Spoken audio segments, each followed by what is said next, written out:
Today, I'm going to try to swap out the valve cover gaskets. I'm going to start on the left side or driver's side, and then I'm going to switch over to the passenger side. The first thing I'm going to do is remove the engine cover, these two 10 millimeter bolts. Then I'm going to remove the plugs for the ignition coils. You have 8, 4 on each side, 1 for each spark plug. And before I do that though, I'm gonna mark each clip with the firing order number. I mean, we can't really mess it up because of the length of the clip. You can't clip it on the wrong one unless you're really trying to screw it up. But I'm gonna pull this off to 10 millimeters. Then I'm gonna mark those, pull them off, and undo I think that's a 10 millimeter bolt hole in each one in. Pop them off, and this hole's right here. That's for the PCV valve. The truck has 2. It's not like a lot of other V engines that only have 1. This truck has 2, 1 on each side. And once I pull those off, I don't really see any other wire screwed to the valve cover on this side. I know on the passenger side there is, but I don't see any on this side. So let's get started. This is where we're at so far. We're going to remove the intake tube.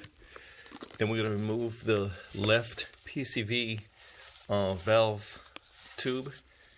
Then the right side PCV valve tube. Alright.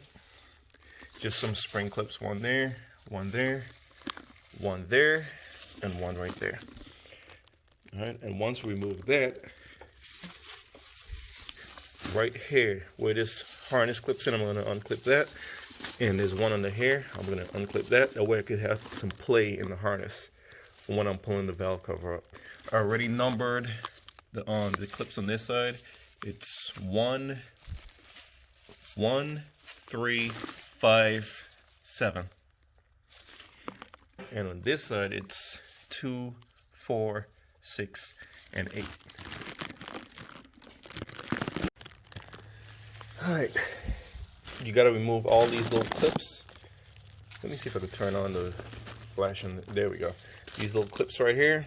There's one here that clips into the valve cover. Another one right there. Then you got the little metal bracket that was right here. This 10 millimeter bolt, 10 millimeter bolt held it on. That's the bracket right there. There's clips that go into there. There's one right there. There's one right there. Then there's a clip that one of the fuel injection pigtails. The wire clips right there. The big harness. There. There. And there's a wire right there. I think that's for the O2 sensor. It's way back there. Can you see it? Right there. That little clip. You pop that out. And I think that's it as far as the wires that clip onto they'll be in your way.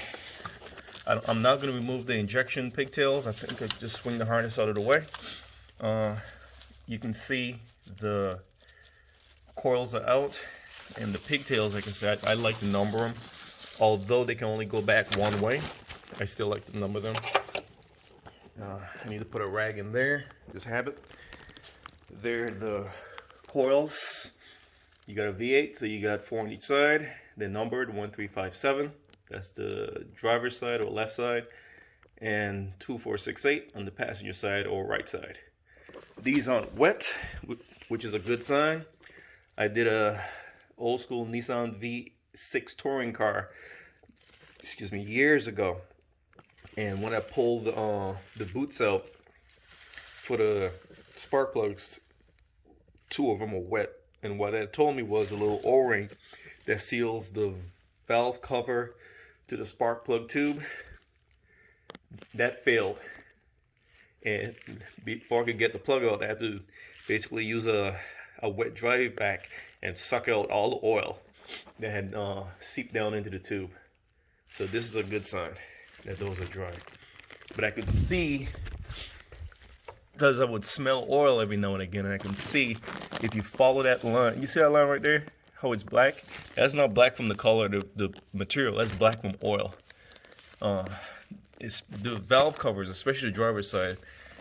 It's been leaking for a while. When I did that road trip to Tampa, Florida, that's when I first noticed that. That was a long road trip, and the engine was at a steady RPM, just rolling on down the Interstate 95. And I would smell it lightly, and it just got a little bit strong over the years. So I'm just gonna go ahead and knock it out today.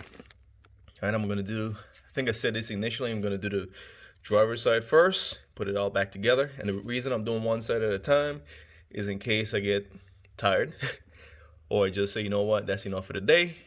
At least one side it'll be finished and I can drive the truck. And I'll just do the other side. Because for the passenger side, I don't think I would have to remove the intake, just the engine cover. All right, so next up, I'm gonna remove all the 10mm bolts that hold the valve cover to the cylinder head. Okay, the left side or driver's side valve cover is removed. The gasket was stuck on there really good, except for down here where it was actually leaking. And you can see,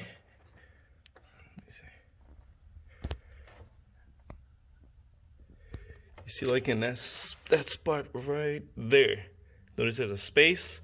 I mean, the oil was really flowing through there, especially in the back behind there. See that? See how wet that is? But the good news is the cam lobes look, I mean, I don't see any signs of wear or anything on there. Everything looks great. So I'm just gonna clean off the little pieces of debris that fell in. Just the little grit, oil muck that was around the gasket. Clean it off really good. And then I'll prep the new gasket and the valve cover for installation. Let me show you what the valve cover looks like. That is the valve cover. It is really thin. See? For instance, on that Cherokee over there, that thing is tall. Excuse me. But again, the Cherokee is a pushrod engine, whereas this is overhead cams. That's the old gasket right there. It's stiff. It's worn out. It served its purpose. So it's time to prep the new one and get it on in there. Just FYI, it was 12 bolts holding the valve cover gasket in. Alright, so when you're removing it, if you haven't pulled out 12 bolts, you haven't pulled out all of them. Make sure you clean the silicone that's right there and right there. I clean it off real good. Clean the maintenance surface where the gasket touches the head really good, as well as you can. Any like grime or anything that fell in there, try to get out as much as you can. Then you go ahead and get the new gasket. For the driver's side, it's going to be this one. It's going to be this one, and then you just press it in to the valve cover. Get you some RTV silicone. I like the gray one, the gasket maker, and put some right in the corner right there, and in the corner right down here. All right, where the gasket touches the head. Go ahead and remove the air filter cover. It gives you more room to get the valve cover back on without snagging the gasket or anything. Once you get it seated, go ahead and make sure that the gasket is still seated in its groove. So you could just lift up it a little bit in certain areas, just to verify that it's in the groove. You're gonna torque the, well, actually you're gonna tighten the valve cover gasket bolts in a specific pattern. I'm gonna insert that pattern in the video, should be popping up right now.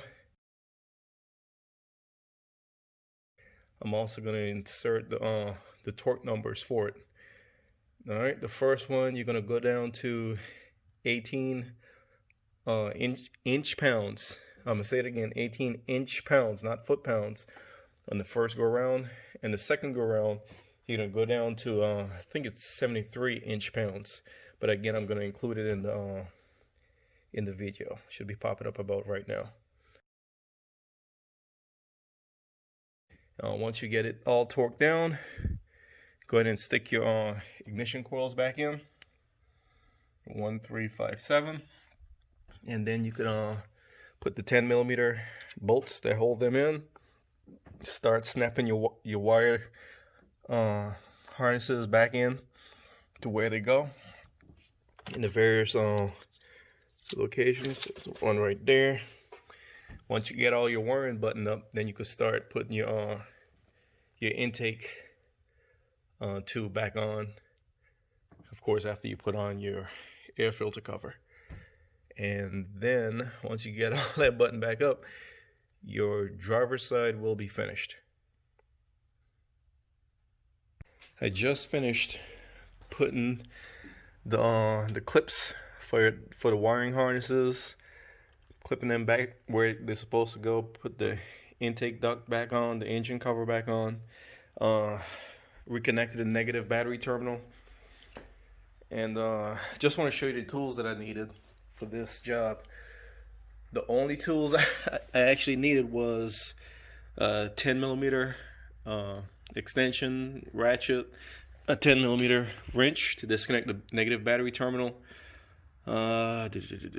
some brushes to clean around the valve cover, and a rubber mallet just to knock the cover loose. And this is my torque driver to properly tighten the valve cover bolts, and of course the gasket. There's one in there, it's for the passenger side or the right side. I'm not going to tackle that today because it's overcast and I'm losing sunlight. I don't want to do this in the dark because I don't want to drop anything on the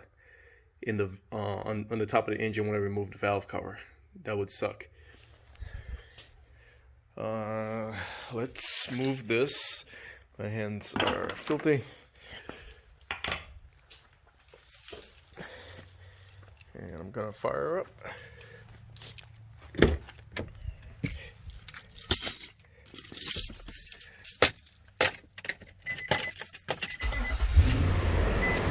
Started right up.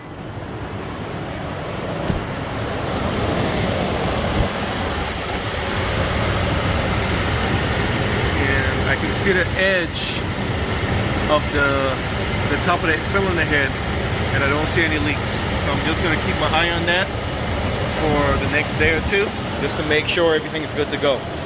But tomorrow, if the weather's good and the temperature is not too cold, I'll go ahead and tackle the passenger side.